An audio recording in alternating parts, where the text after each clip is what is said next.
Alors maintenant, vous avez, imaginons que vous avez ces ouvrages-là dans votre bibliographie. Ce sont vos références pour votre travail. Maintenant, comment les organiser pour les inclure dans le travail, dans la bibliographie? Bien, la première chose qu'il faut s'assurer, c'est que ils sont organisés de manière alphabétique, en ordre alphabétique. Soit donc les premières lettres.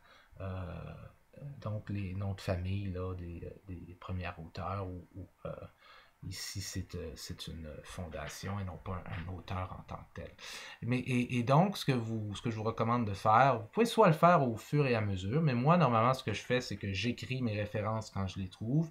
Et ensuite, là, une fois que je les ai toutes comme ça dans un document, eh bien, je fais ce qu'on appelle du cut and paste ou du couper-coller ou du copier-coller là, pour les mettre en ordre. Donc, ici, je vois que A, B, C, D, E, F, G, donc fondation des médicaments devrait être la première. Donc, je fais simplement cut et je la porte ici. Ensuite, après F, il va y avoir G, comme ça ici. Ensuite, ça serait K.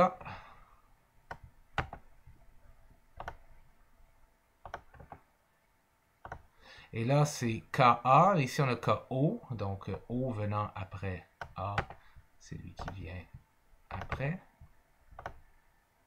OK. Et ensuite, le I vient avant le U.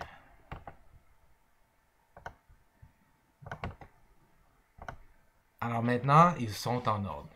F, G, oui, F, G, K, A, K, O, L, I, L, U. Voilà.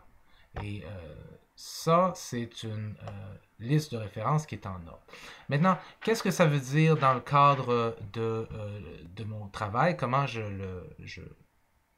mets ça dans mon travail, cette bibliographie-là? Ben, vous vous souviendrez peut-être de mon petit travail ici là, que j'avais avec ma table des matières et ainsi de suite. Alors, je vais aller complètement en bas. Euh, En passant, ici ma conclusion, et je ne vais pas mettre ma bibliographie tout de suite sur la même page. Ce que je vais faire, c'est un saut de page.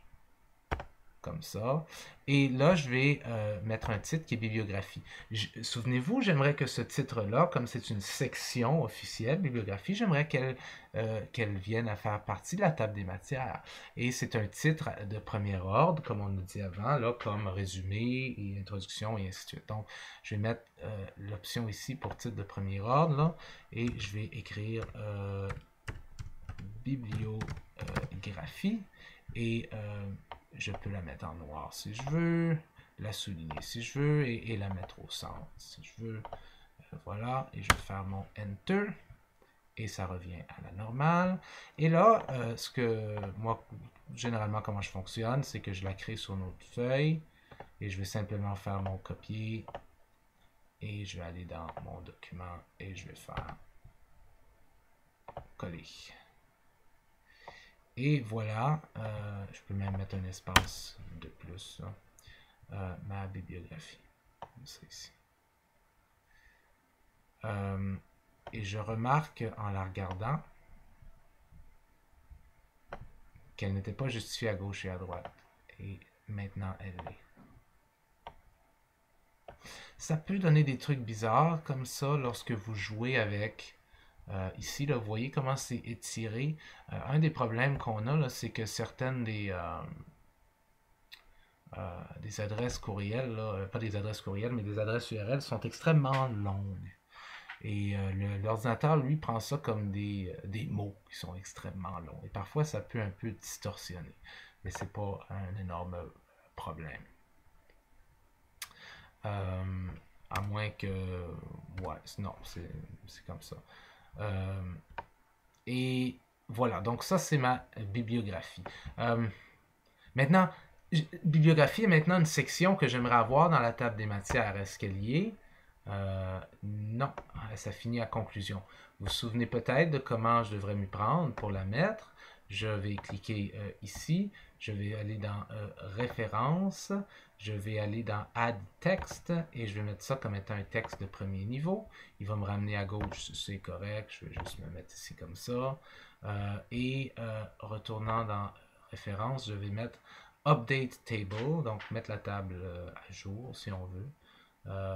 Comme ça, il va me dire, et moi je vais lui demander toute la table s'il vous plaît, et OK, et maintenant je vais monter dans la table des matières, et voilà ma bibliographie. Super, excellent, tout fonctionne à ce niveau-là. Donc, il nous reste maintenant à voir comment faire des notes de bas de page et des citations. Parce que, en fait, non, nous avons déjà vu dans une vidéo, en fait, les citations, c'est vrai, mais ce qu'on n'a pas vu, c'est lorsqu'on fait une citation et qu'on a une note de bas de page, comment est-ce qu'on devrait rentrer cette information là, bibliographique. Donc, je vais vous montrer ça dans le cadre du prochain vidéo.